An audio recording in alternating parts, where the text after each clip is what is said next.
ప్రకాశం జిల్లా సింగరాయకొండ మండలం పాకల గ్రామంలో మంత్రి డోలా శ్రీ బాల వీరాంజనేయ స్వామి పర్యటించారు. మత్స్యకారులకు వలలు, యంత్ర పరికరాలను మంత్రి పంపిణీ చేశారు. ఈ కార్యక్రమంలో మారిటైమ్ బోర్డు చైర్మన్ దామచర్ల సత్య పాల్గొన్నారు.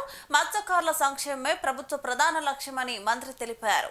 మత్స్యకారుల జీవనోపాధి మెరుగుపడేలా అవసరమైన సహాయ సహకారాలు అందిస్తామని భరోసా ఇచ్చారు.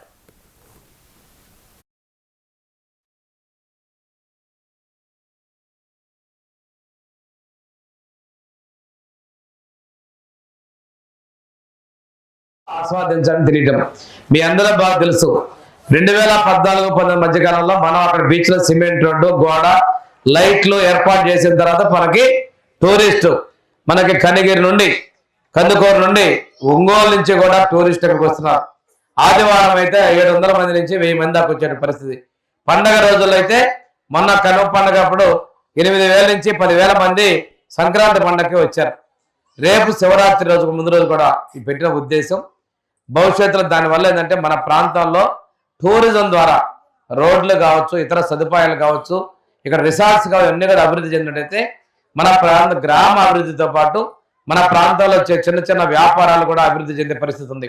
అంతేకాకుండా రెస్టారెంట్ పెట్టి పక్కనే ₹1 కోటి పెట్టి ఒక పార్కు డెవలప్మెంట్ కూడా ప్రతిపాదనలు పెట్టున్నాం.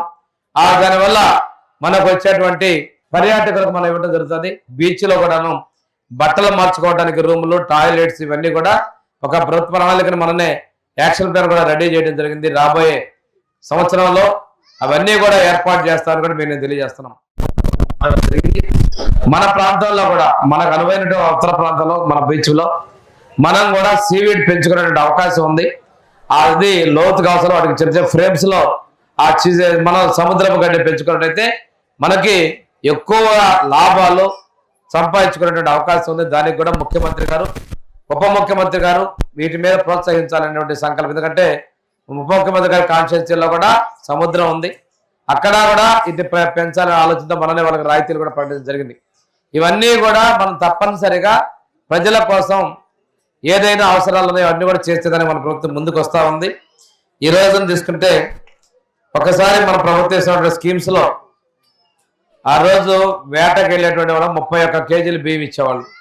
31 కేజీల బియ్యం ఇచ్చేటువంటి పరిస్థితుల్లో 14-19 మధ్యకాలంలో మత్స్యకారులకి మనం వేట నిషేధ సమయంలో ₹4,000 మొట్టమొదటిసారిగా ఇచ్చినటువంటి ప్రభుత్వం ఏదైనా ఉందంటే తెలుగుదేశం ప్రభుత్వం